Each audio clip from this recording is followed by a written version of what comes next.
It's the Elsa Show with Clay Novak. Serving up trending news and conservative views.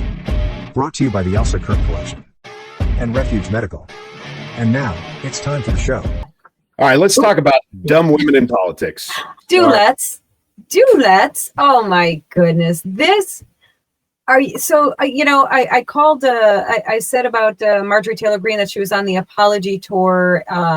Michelle Obama is on the Whine, it's all about me tour. Whine, I've had it so hard. Nobody's had it harder than me. And now, surprise, surprise, she's not for the first time railing against white people because we made her straighten her hair. I kid you not, folks. If you did not see this already, let's just play this for you. People, our hair comes out of our head naturally in a curly pattern. So when we're straightening it to follow your beauty standards, we are trapped by the straightness. That's why so many of us can't swim and we run away from the water. People won't go to the gym because we're trying to keep our hair straight for y'all.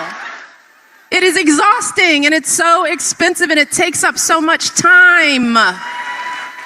Braids are for y'all so we can work harder and focus on the work. So why do we need an act, an act of law to tell white folks to get out our hair? Don't tell me how to wear my hair. Don't wonder about it. Don't touch it. Just don't. It just. Okay, so let me start by saying I have never, in all of my 54 years, given any thought to how another woman, a woman of another color or race or anything, has styled their hair. I've never once stopped somebody and said, hey, you, straighten your hair right now.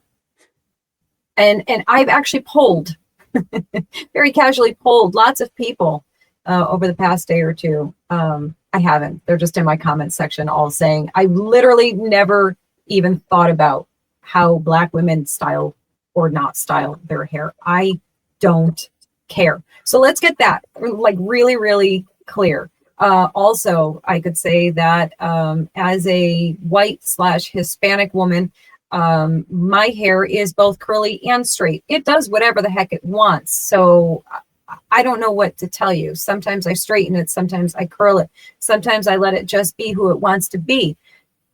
Apparently, does she need our permission to do that? Because I don't know. I mean, last time I checked, she was one of the most influential, powerful women in the nation. And she didn't use that opportunity to, if she wanted to wear her hair curly. I don't know. Did she ever? I have no idea. I can't even remember how she styled her hair. That's how little I have ever cared about that. So what an offensive, entitled, arrogant, whiny, miserable woman she is. She is horrible. And by the way, white women, white liberal women were pretty close to literally bowing down at her feet. So I'm pretty sure none of what she's saying holds any water whatsoever. So insulting. If I cared enough to be insulted, actually.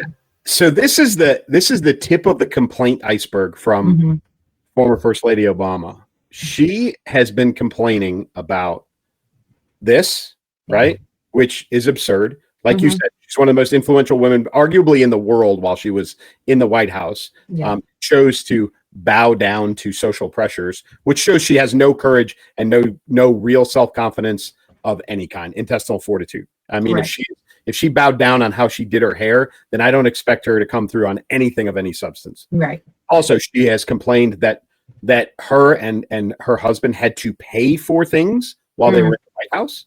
And for those of you that don't know, the kitchen in the White House, like their daily food that they are fed, they have to pay for because it's not free. The president is paid more than anybody else in the federal government, but that's for a reason. So they get a bill every month for the kitchen and they pay for it. She's complained about that.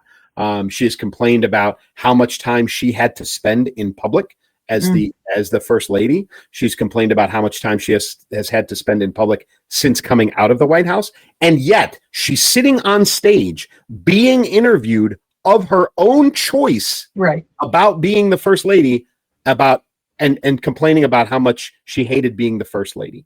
Right. Okay. So I don't want to hear it. She's lost it. Somebody said it the other day. I posted on social media. They said she is the Meghan Markle of politics. She sure is. That, Meghan Markle, who has complained so much about how invasive their lives were in England, and that's why they came to the States and renounced their titles and all of these other things. Obama's doing this. Michelle's doing the same thing. Oh, I hated being the first lady. I like being on stage, right? Yeah. I like being on stage because, truthfully, if she wasn't the first lady, no one would be talking to her right now. Nobody. No one would know who she is. No one would care. She would be sitting. She'd be a lawyer in Chicago somewhere, right? And hating her life that way too. Absolutely. But she was designed to be miserable and ungrateful. This is another person, very much like her husband, who just needs to shut up and go away. Truthfully, do what the other presidents and first ladies have done once they have left office. Fade into the woodwork. That's what you're supposed to do. But you choose not to. So I don't want to hear any effing complaints out of your mouth. Absolutely. I love the irony too that she is on a book tour now for a book called Look or The Look or something like that. And it is a picture book of her. It's all pictures of her. So she's literally going around saying, oh, I'm so tired of everybody looking at me. Please stop. It's such a burden to be me. Look at me. Look at me. Look at me in my book. Look at this page. Look at this page. Look at this page. Stop looking. Yeah. Terrible. It's just, oh my God, what a jerk. What a jerk. Oh, Michelle Obama, you are a jerk. You're just a jerk. Go away. And I can promise you, no one will talk about your hair then either. So, and let me just point out one more thing in the beginning of that. The next part of that, in the next tour or stop she does, she's going to expand on that. You watch, or somebody will expand on that. The reason why they don't, did you catch that in the beginning? The reason why Black women don't swim or go to the gym is because of their hair. So now we're going to get blamed for obesity in Black women. That if we haven't, I think we actually already have been blamed for that. Pretty sure we have, but she'll add to that. She'll expand on that, I'm sure. Yeah. So, and there's other complaints too. She's already said that America's not ready for a female president. And it's because of white men. She did say though that if there is the first female president will be a conservative woman. She has said that. She's also said, "Don't look at me to run because America is not mature enough to elect a female president." Blah blah blah blah blah blah. So all she's doing is complaining in public, and we're all tired of listening to her, and she just needs to go away. Go away. Go away.